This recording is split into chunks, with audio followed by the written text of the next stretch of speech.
Alors Michel Frey, on a comme tradition dans cette émission de demander aux personnes si elles ont un coup de gueule, une polémique, quelque chose qu'elles veulent dénoncer. Donc là, c'est une tribune libre. Est-ce qu'il y a quelque chose comme ça qui vous semble important là maintenant?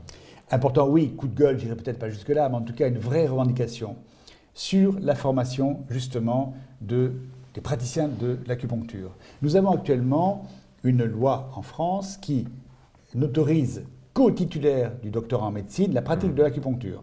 D'accord ?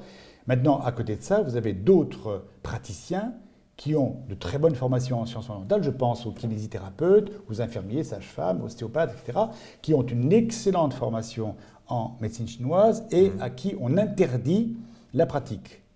Deuxième volet, vous avez des médecins sous couvert de leur diplôme, vont faire un stage de 15 jours à Hong Kong et vont installer sur leur porte acupuncture conventionnée. Donc et cette là, loi qui ce était sont censée protéger des dégâts. Voilà, ce sont des dégâts. C'est inadmissible. Un, ça discrédite notre médecine, l'acupuncture. Deux, ça peut être dangereux. Comment on fait pour reconnaître un acupuncteur qui a donc une formation sérieuse? Alors justement, il y a également le cas où ce sont des gens qui sortent du bac ou qui ont toute autre profession, qui n'ont aucune formation en sciences fondamentales et qui vont, pour les mêmes raisons, aller dans des écoles qui vont les reconnaître et qui vont les former à ça. Là, je trouve que c'est aussi dangereux. Pourquoi ? Parce qu'ils peuvent avoir une très bonne formation d'acupuncture, mais passer à côté d'une pathologie grave. Voilà. Donc, moi, ce que je propose au niveau de notre syndicat d'une part et de la commission de recherche, c'est de former maintenant des gens essentiellement aux médecines dites alternatives, en évitant le cursus médical classique qui n'est pas nécessaire, avec une formation de 2 à 3 ans en sciences fondamentales, diagnostic dit de distinction, permettre de reconnaître une pathologie, et ensuite une formation complète en ostéopathie, homéopathie, phytothérapie et acupuncture.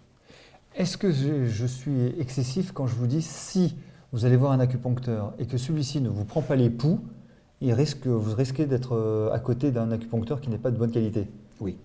C'est pas excessif? C'est pas excessif, c'est vrai que ça ne sera pas forcément un mauvais acupuncteur, mais il lui manque une approche diagnostique traditionnelle. Oui, ça passe par les... Il ne pourra pas doser l'énergie des méridiens, c'est ça ce qu'on a souvent. Il pourra très bien se contenter de l'information biologique et d'imagerie, de la plainte du patient, mais il passera à côté de l'essentiel de la pathologie évoquée. Il ne comprendra pas pourquoi cette pathologie a été mise en place. Ça serait un traitement de surface et pas un traitement symptomatique. global. Un traitement symptomatique, exactement. Ce qui fait toute la différence entre les acupuncteurs dits traditionnels et les acupuncteurs non traditionnels, qui sont des acupuncteurs, je dirais, scientifiques. Pensons que le message est bien passé. Merci. Merci Michel Frey. Merci à vous.